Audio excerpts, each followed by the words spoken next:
Archaeologist, philosopher, bonsai aficionado, author, black belt, and squanderer of over 50,000 hours watching B-movies. He uses this wealth of useless knowledge to bring you classic movie reviews with snark and world-famous short summaries. Now broadcasting from beautiful downtown Tallahassee, it's Classic Movie Reviews with Snark. Welcome to today's show. My name is John. As always, you can subscribe to the show on iTunes or follow the links to social media in the podcast show notes. You can also go to snarkymoviereviews.com to read notes, bios, and other random movie thoughts. I had a great time putting together the October films, and I hope you did as well. I think I'll just continue with a few more horror films. Besides, Mrs. Snarky Movie says I have to clean out the DVR. Susan Cabot played the main role of Janice Starling. Cabot was born in Boston and was raised in foster homes. She joined the drama club in high school. After finishing school, she was singing at night and illustrating children's books.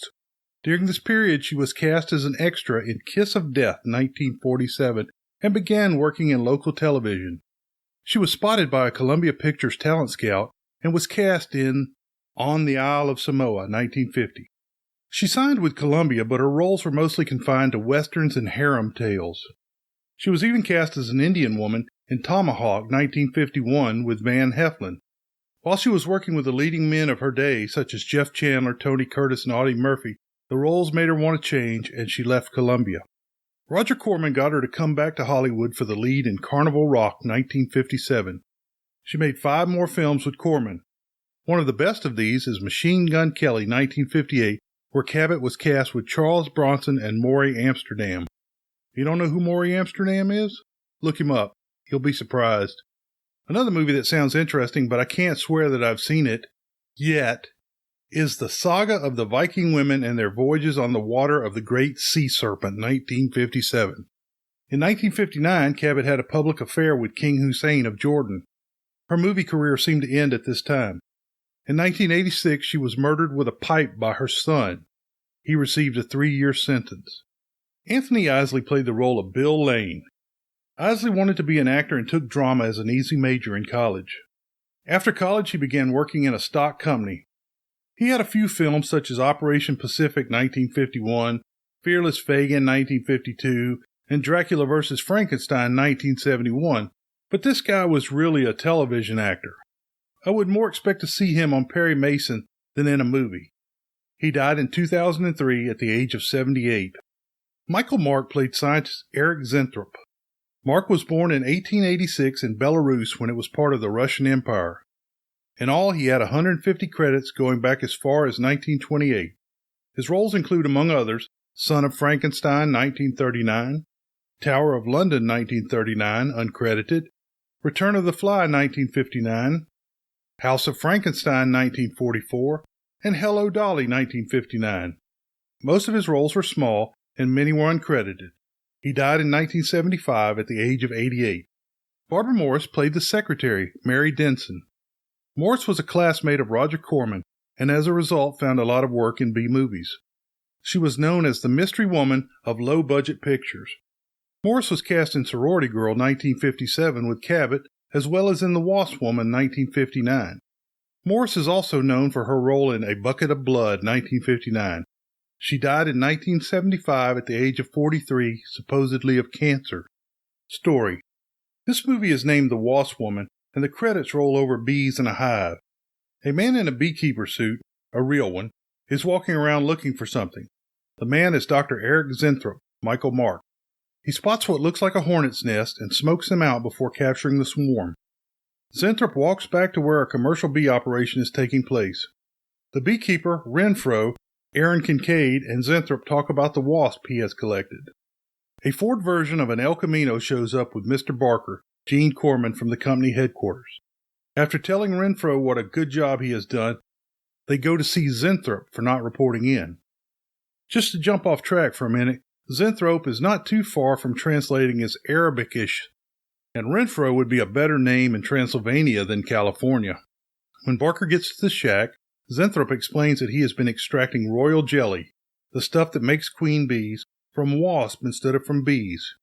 He says he can stop aging and soon will be able to reverse it. He shows a puppy and a dog. He says that although the two dogs are the same age, the little one has been injected with Zentrop serum. Barker fires him then and there. The scene switches to New York, where a fairly plain-looking Janice Starlin, Susan Cabot, is chewing on the staff of Janice Starlin Enterprise concerning declining sales of their beauty products. Bill Lane, Anthony Eisley, says he will explain the fall. Of course, Janice now feels she is not pretty enough to be on the product.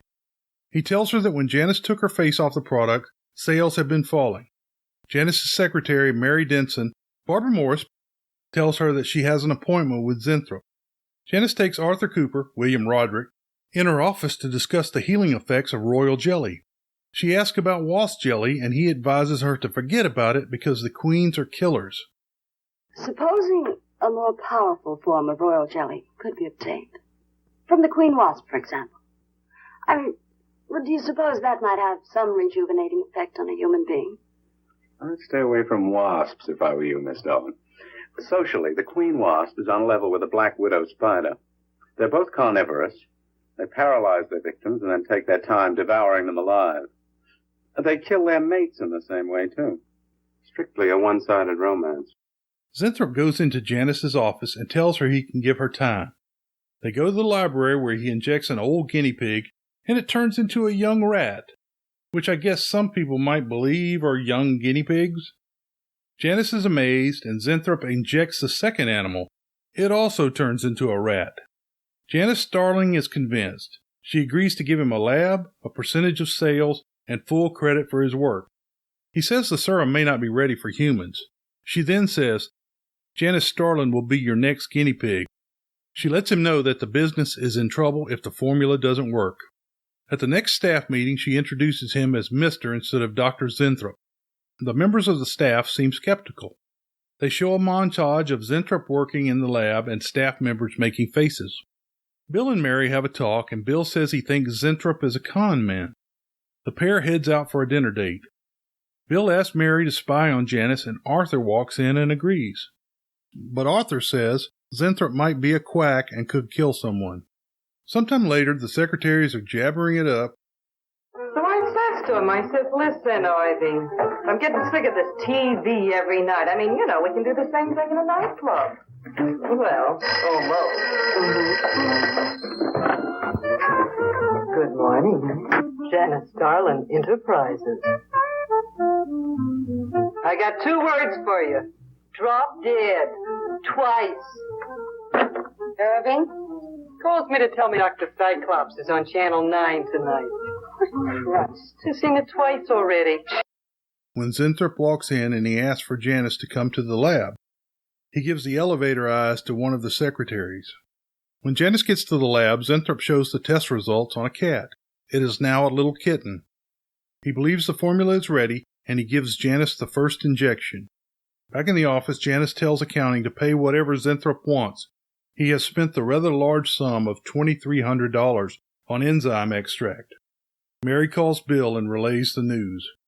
After 3 weeks, Janice is losing wrinkles, but she wants to go faster by increasing the dosage. Zentrop says he has a stronger version, but it should only be used for topical treatment.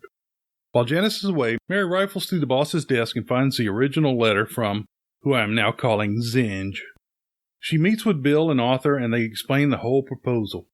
One night, Janice goes to the lab and injects herself with the stronger formula. She comes in the next morning, and she is young and beautiful again. She shows the staff her new look and explains the new campaign for her cosmetics. Janice Starlin Enterprises is about to start on the most widespread publicity campaign in the history of the cosmetic industry. Our slogan will be, Return to Youth with Janice Starlin. When Mr. Zentrop arrives, there will be a press interview, and all questions regarding the rejuvenation process will be referred to him. That'll be all for now, gentlemen. It's amazing. Oh, it's wonderful. You look marvelous. I said that will be all for now, gentlemen. When Zinj gets to the lab, the cat has gone crazy. The cat attacks him and Zinj kills it. And man, it looks real. That's sarcasm. He now knows that the formula is not ready, but he doesn't know that Janice has been hitting the serum. Bill, Mary, and Arthur are still plotting to save Janice. Zinj leaves for lunch in a state of shock, as Arthur uses the time to break into the laboratory. Arthur hides when Janice comes to the lab. After she leaves, he finishes snooping. Zinj jaywalks across the street and is hit by a car and hurt badly. When Zinj doesn't come back from lunch, Janice hires a PI, Les Hellman, played by Frank Gerstle. Janice looks for the letter from the PI and finds out that it is missing. They bring Mary in and she cracks under interrogation and confesses to stealing the letter for Bill and Arthur. The PI combs the city in the best dragnet fashion. Then they find Zinj in the hospital. The doctor is played by director Roger Corman. The doctor says Zinj has brain damage and Janice demands that they spare no expense saving him. Zinj was in a coma for 3 days and Janice says Arthur can take over the lab in 2 more days. Janice goes to the lab and gives herself another treatment. Arthur takes over the lab and sees the vials are almost empty. Arthur is attacked by a woman with a wasp head and she drains the blood from his neck. The blood seems to bring her back to normal and she injects herself again. At the next meeting, Janice gets sick and you see that she is addicted to the formula. Janice moves Zinj into her office with a private nurse. Hi, pretty puss. You know where, Miss Darling's office is?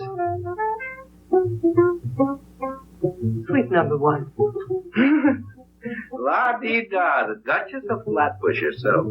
How'd you like to have this phone wrapped around your ear, wise guy? It's more like it, sister. Betty and Bill ask about Arthur, but Janice plays it cool. That night, the watchman is attacked. Zinj hears it, but the nurse convinces him it was a dream. In the morning, Janice is told about the missing watchman, and again she plays it cool. Bill and Mary break into the lab and find Arthur's pipe. Janice tells Zinj about her problem. Zinj's brain doesn't work well enough to help her. Janice turns into the Wasp Woman and kills the nurse.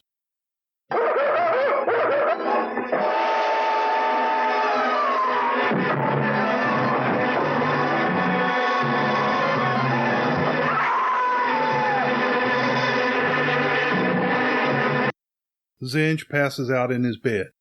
Bill and Mary go to Zinj's room as Janice heads down to the lab to take the last shot. After a warning from Zinj, Mary goes to Janice's office and Bill stays with Zinj. Janice gets all the information out of Mary, and then Janice wasps out and drags Mary off to the lab to be eaten. Bill heads up the stairs to the lab and Zinj takes the elevator. The 2 men attack the Wasp Woman. Zinj hits the Wasp Woman with carbolic acid and Bill shoves her out the window with a stool. Mary is dazed but okay. They show a close-up of the Wasp Woman's face as it slowly dissolves into the image of a bee colony. Why bees? World-famous short summary? Bee woman or wasp woman, she will still kill you and suck your heart out. If you enjoyed this week's show, please tell your friends, and if you really want to help, drop over to iTunes and give me a review. If you want to comment, recommend a movie, or just say hi, follow the links in the show note to my site. I have SpeakPipe so you can leave audio feedback as well. Beware the Moors.